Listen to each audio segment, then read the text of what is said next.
ただきます。いただきます。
私がこっちでいいなと思ったのは、こっちはさ、この上に1、2、3段あるじゃん。いいんじゃないですか、よかったら。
はい。ありがとうございます。はーい。美味しそうです。すごいごちそうじゃない。そう。いただきます。ちょっと待ってよ、今撮ってるのに。あれ。美味しそう。はーい、いただきます。いただきます。このお塩汁美味しい。うん。やっぱりさ、お魚は頭と骨も大事だね。鯛めしも美味しい。ね。鯛めしってこう、優しい味みたいな感じのイメージで作るでしょ、通常。なんかパンチが欲しいなと思ったのよ。これさ、レモンを入れたのが、俺本当に秀逸だと思う。これレモンを入れることによって、なんか家庭の味から一気になんかちょっと料亭の味みたいな、ちょっとこう一技入った感じがして。ほんとこれレモンすごい大事だと思う。じゃあすいません、お刺身もいっちゃいますね。どうぞ。よいしょ。この黄身醤油っていうのがね、気になるとこですよね。俺知らなかったの、黄身醤油なんて。でもなんかねっとりして美味しくない？うまっ。美味しいでしょ。何これ。これ美味しい。よかった。で日本はどうだったのかな、ツーさんは。ツーさんの日本話聞いちゃう？もう結構少し経ったけどね。でもちゃんと聞いてないなと思って。ちゃんと聞いてなくない？とにかくいっぱい食べたって話しか聞いてない。そうなんだよ。でもね、本当にその印象が強くて、本当に。それなぜかというと、ペース配分をすごいミスってしまって。何ね、ペース配分ってマラソンですか？なんかいつも大概俺帰る時ってさ2週間か3週間ぐらいしか帰らないんだけど、今回1ヶ月と10日以上ぐらいあったじゃん。だから結構長くって、長いのにもかかわらずこういつもの習性として着いた瞬間から一食でも逃さずに、美味しい自分の食べたいものを食べ尽くそうっていう気持ちがすごい流行っちゃって、そりゃそうだろう。で、毎食毎食、自分の好きなものを食べまくってると1ヶ月と10日もすると本当にもうデブデブになってきちゃって、これ以上食べたら本当にやばいと思って、最後の方は結構控えてたけど。もったいない。代わりに食べてあげたい。だマミコにいろいろ買ってきたじゃん。だから。いやまあそうだけど、なんでそんな切れ気味なの？いや切れ気味じゃないけど、うちのおかんとか言ってたよ。すごいわね。どこに行ってもマミコにお土産、マミコにお土産っつって。どんだけ？どんだけって言われてたよ。どんだけだよ。いいわね、楽しくてね。あ、それ何？ムカついてる系？ムカついてない別に。こちらは大変だったんだよ。くーちゃんとトラちゃんがゆずのストレスのあまりにお腹壊したりとかしてさ。ああ、それはつーさんも胃を痛めてたよ。日本で。どうしようかって震えてたもん。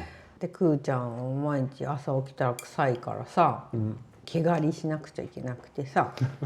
でもくーちゃん超暴れるからさ、刺さらない手袋とかをこうしてさ、いらないバスタオルでガーってくるんで、手ってチャキチャキチャキって着ようとするんだけど、すんごいうわーって暴れるから、こっちもギューってってやるから、もう汗だくなわけこうやってダラダラダラ。いい運動になったらいいじゃん。トラちゃんすごいお腹壊してさ、もう大変だったよ。やっぱりストレスなのかな、ゆずの。そうだよ。何言ってんの？それ以外何にもないじゃん。それ以外なんかないのかな。ない。ゆずもでも頑張ってんだよ。ゆずはゆずなりにちょっと悪い猫だけど。いやでも先住猫を大事にしてあげないって本当にかわいそうだから、なんかうち本当にこうちゃんとさ2つに分けるのが難しいけど、なるべくくーちゃんとらちゃんのプライバシーを作ってあげなきゃいけないんだ。今トラちゃんは一緒に寝るようにしてゆずをこっちの部屋に隔離してるじゃん。まあそういう風にしてちょっと分けてあげないとかわいそう。まあそうね。猫業界もいろいろ大変だからね。そうだよ。ゆうちゃんのさ、存在感が半端ないの。半端じゃない。あの人もなんか全枠に登場しようとするさ、なんかさ私が一番よみたいな人だからさ。マミコみたいじゃん。グイグイ来る。だって女王さんが気質で、あ、マミコとツーさん両方の強烈さを持ってるミュータントみたいな。怖い。グイグイ来るツーさんと、そう自己中なマミコ。愛の子。怖っ。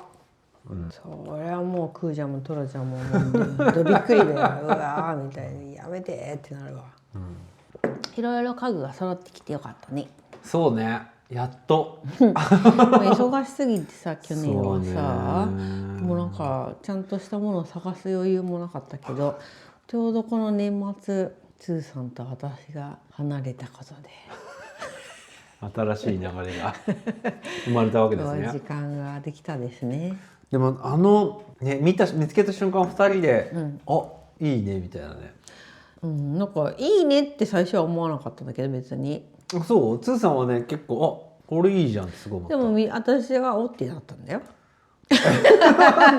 なんで自分の手柄にするの？いや俺は見た瞬間にあこれいいじゃんと思った。あととうとうヘッドボードベッドのヘッドボードね。可愛いよあれも。多分ね来てみないと何にも分からん。まあそれはそうだけど。でもないとあるで全然違うからね。買ったことないけどねベッドの。いやそれは私もないよ。あ、そう？だってベッドにくっついてるじゃん通常は。なんでついてないの？ついてないの買ったからだよ。わざとね。なんかついてるやつって大概、すっごい無難なこう木のやつとかさああいうの嫌だなって思ったから。前の家のやつみたいな。そうああいうやつでも本当私アイアンのやつが欲しかった。あ、そう？俺竹の方が好き。あ、そう、なんかアイアンの方がよりアンティークっぽいなと思って。あ、そう。けどアイアンはいいなと思ったらすっごい高かった。600ユーロとか。あ、そうなんだ。そもそも普通はアイアンベッドになってるから、ヘッドだけ売ってるっていうのはなかなかなくて、でもベッドになってると今度こっちもあってこっちもあるわけよ。わかる？ベッドヘッドもあればこっち足側にもあるわけ。そうすると余計に邪魔じゃん。うち狭いから。そう。ポーリーヌのうちとかもそうだったじゃん。ここにちゃんとこうあったじゃない。風になっちゃうのどうしても。何のためについてんのあれ？プロテクション？どういうこと？なんか襲われるの？落ちないように。あれに捕まって落ちないの？おーとか言って危ないとか言って。そう。ツーさんみたいな暴れん坊みたいな人でも布団落ちないよみたいな。本当に？知らんけど。絶対そうでしょ。だって機能面でのなんかよくわかんない。何のためについてるの？持ち上げる時とかあそこ掴むの？多分誰か視聴者さんが教えてくれるじゃん。まあそうね。でもとにかくあれいらないなと思ったから、そうするとベッドをフルでオーダーしなくなるでしょ。そうするとショワーがあんまなくなるわけよ。でもバンブーでもいいかなって、なんと俺バンブーの方が好き。可愛い。ミルジギンとかで可愛いなって思った。そうなんだけどマネっ子っぽいねと思って。マネっ子嫌いな人いるよね、そういう人ね。かぶるの嫌がる人いるよね。そう。唯一無二で。まみちゃん寝相とか悪くないの？一ミリも悪くないって言ってんじゃん。寝相悪かった。昔は悪かったけど良くなったとかない？1ミリも昔からそうなの？昔から1ミリも動かないの？すごいね。なんで？なんで動くの逆に？俺子供の頃もっと寝相悪かったから。やばいね。もう今の日じゃないよ。やっぱりもう暴れん坊の虫がもう夜中に暴れ出すんじゃない？もうなんかバッタバタ「ないな」とか言って。子供の頃すっごい寝相悪かった。いや今もだよ。今そこまでじゃないでしょ。いやなんかになんか「うえー」って喋ってるもん。それなんかやめてくんない？なんか俺が頭のおかしい人みたいじゃん。だって本当なんだもん。マムコなんか面白くない？なんかないの？マムコそういうなんか子供の頃はそういうあれがあったとか。ちょっとかムカつくな。でも、人間は一応、寝てる間にこう動かなくちゃいけないんでしょ？でしょ？そうだよ。動いてんの多分こうやって。だって周りも動かないって言うじゃん。いやだからこんぐらいでこう震えてんの。細かく震えてんの。動いてないように見えて細かく震えてんの。だからこんぐらいの好きかお前は。お寺の和尚さんだよね。お寺の和尚さんそんなことしてないから。つーさんもうすごいから。そんなにしてる？今でもそんなしてる？してるよ。本当に？もうトラちゃんがもうなんかふわーって逃げちゃうぐらいに。本当だよ。もうなんかひどいもん。トラちゃんと2人でいた時の懐かしいなってね。もう今すでに帰ってきてそれも感じてるの？すごいもうトラちゃんと戦々恐々だよね。なんかバッタンバッタしてるわ。やばいもうなんかこう泥沼みたいだって。なんで泥沼？ベッドの中が泥の沼みたいな。もう沈むみたいな。どんなんだよ。そんなわけあるかよ。なんか動いたらビクってなるような電気機器とか取り付けたらいいのか。拷問じゃないか。ビリーって動いたら。動かなくなるかな。それ違う意味で動かなくなるよ。はい。今日もごちそうさまでした。ごちそうさまでした。ありがとうございました。